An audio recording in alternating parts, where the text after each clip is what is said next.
Hello folks, welcome to the channel. So let's pit these two cameras against each other. APS-C, sub $2,000, fixed lens, made for street travel documentary. And in this episode, I'm going to be purely pitting them against each other for street photography. So the criteria I'm going to pick will be related to discrete street photography. Let's get started. Here I have the Fuji X100VI. Here I have the Ricoh, the new latest Ricoh GR IV. This one is still not readily available. The Ricoh, the Fuji is in bits and pieces, but when it released, it was not available for months. So let's get started.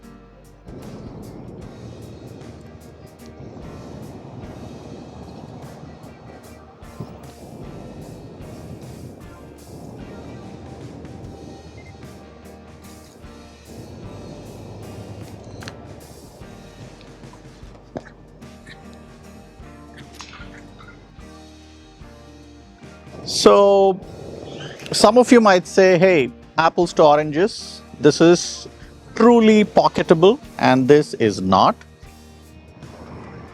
And that does count for something, but is that all? I mean, there are a few things in the Fuji which I'll talk about which this lacks, and that could actually compensate for the pocketability factor, right? But it's true, this is truly pocketable.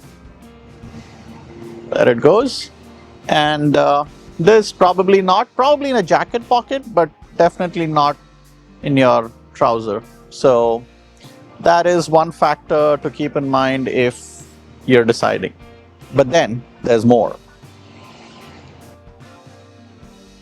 Talking about the size, the whole point is about being discreet and innocuous.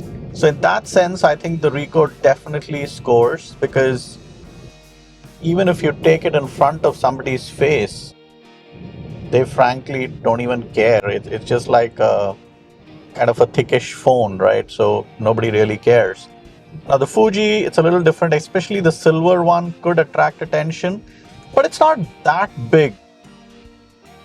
It's not comparatively much bigger than the Ricoh. So I think if you have a black one, it's still discreet and you can still kind of take it in front of people, and I don't think they'll really mind. But there is a definite advantage that the Fuji has if you want to shoot from the hip or the waist level, because there is an articulating screen, which unfortunately the Ricoh lacks.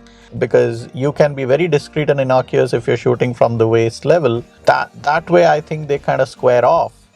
The other thing is the Fuji has a viewfinder, which the Ricoh doesn't.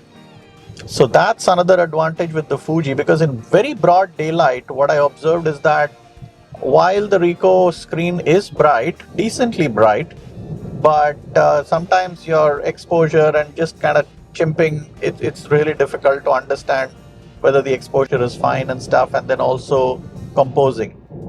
So you might want to get your camera to the eye level, and the viewfinder certainly helps as far as the Fuji is concerned.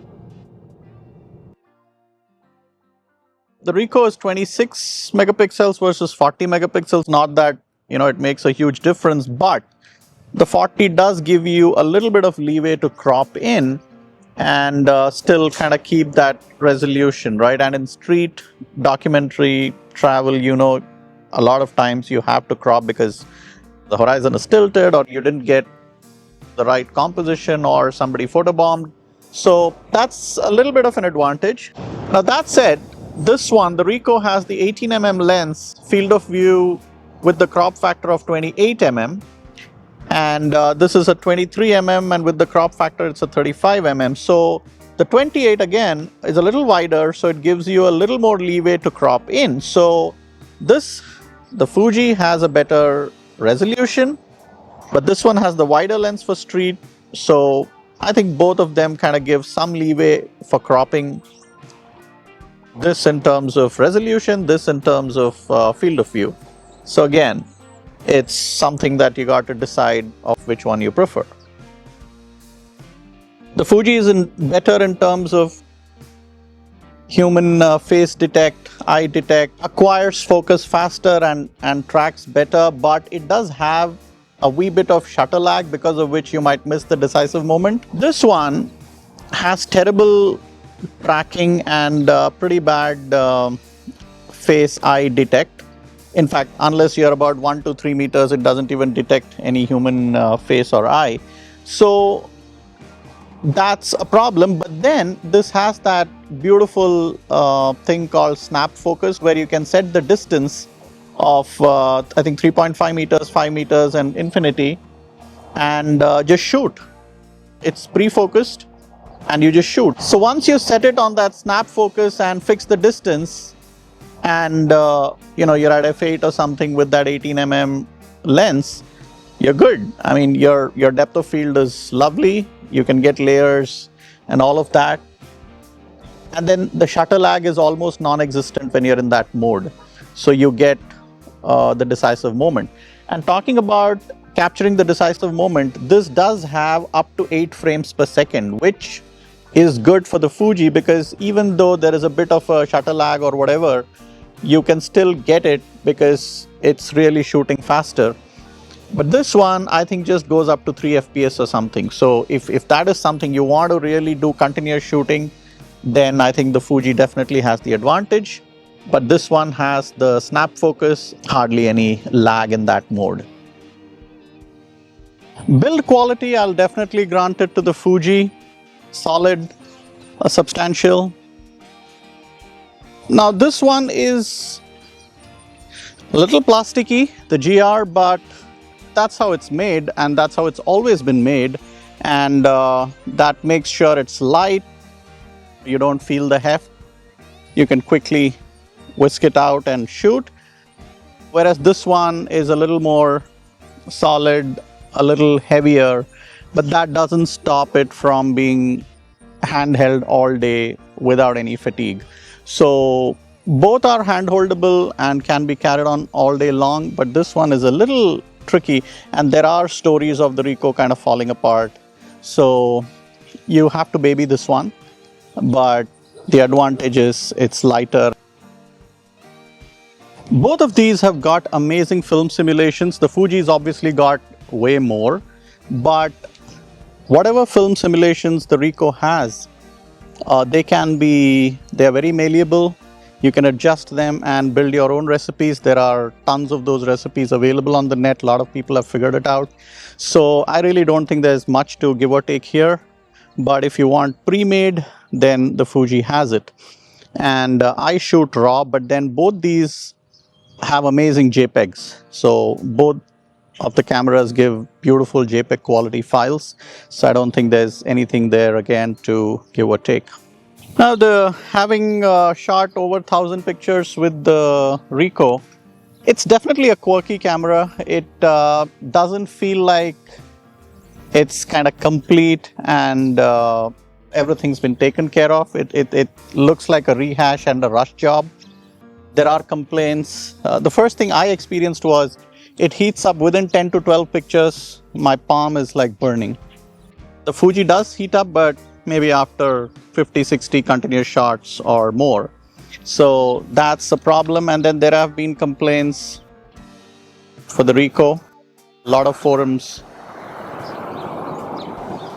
You'll read it in a lot of forums that some parts are falling apart, the dials are skipping, and a couple of other issues. So I think if you want to invest long term, as long as you can baby it, the Ricoh is fine. But if you want a much more solid kind of body and a well finished camera, I think the Fuji scores there. Now also, if you're a content creator and you want video, now both of these have video, and I think the Ricoh does okay in terms of video. But if you really want to create content and some good content with some good resolution, then I think the Fuji again scores in terms of video capabilities. The video capabilities of the Ricoh are very limited, no articulating screen, so it's a little constraining, but I think the Fuji does well in that aspect. The Fuji is dial heavy, So your exposure compensation, ISO, shutter speed, everything can be dialed, and also the aperture on the lens.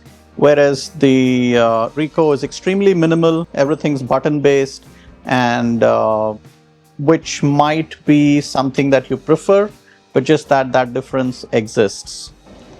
So the only other thing worth mentioning is that the Fuji is an f2 lens, 35mm field of view. So that might give you a little more kind of bokeh, but not that for street, you really care. And Ricoh has a 2.8 at 18mm, 28mm field of view. So that will have a much less shallow or deeper kind of depth of field. So that's the only other thing to consider. So in conclusion, I think if you want a quirky, imperfect, flawed camera which does the job and does the job brilliantly and is pocketable, can be carried anywhere, people won't care, and get some good to great pictures, I think this is your guy for about $200 to $250 less. But if you want something more sophisticated, better built, and few more features, and video for content creation, something a little more aesthetic, then I think the Fuji is your answer. What do you think? Comment and let me know which one you would prefer between the brilliant Ricoh and the equally brilliant Fuji. Thank you.